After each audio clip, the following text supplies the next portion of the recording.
তাকওয়া অবলম্বন করার ঈমান আনা কি? আমরা আজকের তেলাওয়াতকৃত আয়াত থেকে তাফসীর আকারে ওইগুলো মিলাবো ইনশাআল্লাহ। জোরে বলেন ইনশাআল্লাহ। সুতরাং যাদের ঈমান থাকবে, যুগে যুগে যাদের ভেতরে তাকওয়া থাকবে, তাকওয়ার ব্যাখ্যা জন্মের পরে অনেক শুনেছেন, ওই মানধাত আমলের ব্যাখ্যা বাদ দেওয়া লাগবে। এখন আধুনিক যুগে বাস্তবতার সাথে মিলিয়ে তাকওয়ার ব্যাখ্যা আমাদের জীবনে নিয়ে আসা লাগবে। তাকওয়া মানে যোগ্য। তাকওয়া মানে কি? আজ আমাদের এই তাকওয়াটা বাংলাদেশে নেই। আমরা যোগ্যতায় মাপ কাটিতে ওই পর্যন্ত যেতে পারি না। এই জন্য আল্লাহ আমাদের হাতে জমিনটা তুলে দেয় না। এখানে যে মানুষগুলো ঈমান চায় আছে, আমাদের ঈমানকে নির্ভেজাল করা লাগবে, শিরিক এবং জুলুম মুক্ত করা লাগবে। পাশাপাশি আমাদের যোগ্যতা অর্জন করে ওই জায়গাগুলোতে জানান দেওয়া লাগবে যে না আমরা পারি। আরে দেশে যারা একামতে দিনের দায়িত্বে আছে তাদের মেন টার্গেট কিন্তু এইটা, যে জাতিকে আমরা যোগ্যতা সম্পন্ন করে তুলতে চাই।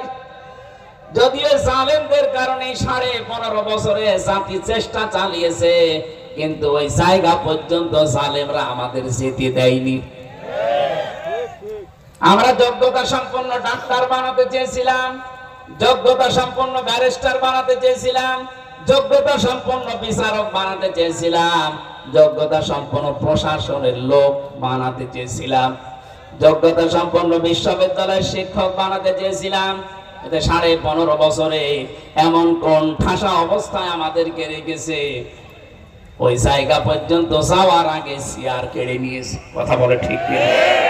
এখন যেহেতু সময় সুযোগ আল্লাহ আমাদের হাতে এনে দিয়েছেন, আমাদের উচিত হবে তাকওয়ার আসল ব্যাখ্যা যেটা, আমাদেরকে এই পৃথিবীতে যোগ্যতা সম্পন্ন হয়ে আল্লাহকে দেখাতে হবে আল্লাহ আমরা পারি। আমরা আরো জোরে বলেন আমরা, আরো জোরে বলেন আমরা।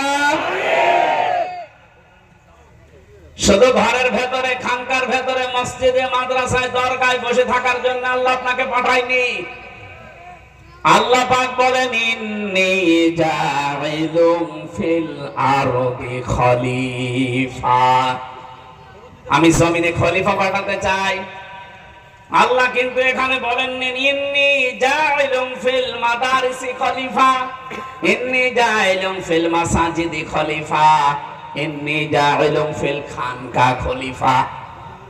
আমি মসজিদে, মাদ্রাসায়, খানকায় খলিফা পাঠাতে চাই, এই কথা কোরআনে আছে?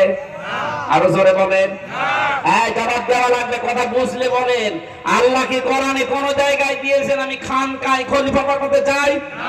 বাংলাদেশে যত খলিফা কোন জায়গা থেকে আসে? খানকা, দরবার থেকে খলিফা আসে। কিসের খলিফা আপনি? আপনাকে আল্লাহ দরবারে পাঠিয়েছে, মসজিদে, মাদ্রাসায়, খানকায়, দরবারে না। আল্লাহ বলেন ইন্নী জাইলুম ফিল আরদি খলিফা, জমিনে পাঠাতে চাই। এই জমিনটা আজ 53 বছর ফাঁকা ছিল, খলিফার দায়িত্ব আমরা পালন করতে পারি না। এজন্য জালেমরা 180 মাইল বেগে চালিয়েছে। আপনি কথার অর্থ না বুঝলে অন্তত যারা স্টেজে আছে তারা বোঝার চেষ্টা আছে। আজ আমরা খেলাফতের দায়িত্ব পালন করা ভুলে গেছি। আজ খলিফা কাদেরকে বলা হয়? যারা জামা কাপড় সেলাই করে, ওরা খলিফা। কথা বলেন না কেন? এমনকি কুষ্টিয়া এলাকায় যে মানুষগুলো চুল কেটে দেয় তাদেরকেও খলিফা বলে। এলাকায় আছে কিনা জানি না। নাপিত বলে, খলিফাও বলে, বলে খলিফার কাছে যাচ্ছি। চুল কেটে দিলে যদি খলিফা হয়, কাপড় চোপড় সেলাই করলে যদি খলিফা হয়, তা আল্লাহ যে খলিফা পাঠালেন ওই খলিফা কোথায় পাবেন আপনি? ওদেরকে তো জমিনে পাওয়া যাওয়া লাগবে। ইন্নী অবশ্যই আমি জাইলুম ফিল আরদি খলিফা। কোরআনের আয়াতে এত সহজ শব্দ বোঝেন না কেন? আল্লাহ কি বলতে পারতেন না ইন্নী জাইলুম ফিল দরবার খলিফা, যে আমি দরবারে পাঠাবো খলিফা? উনি যখন বললেন জমিনে পাঠাবো, জমিনে আমরা কই? আল্লাহর খলিফাদেরকে তো দেখা যায় না।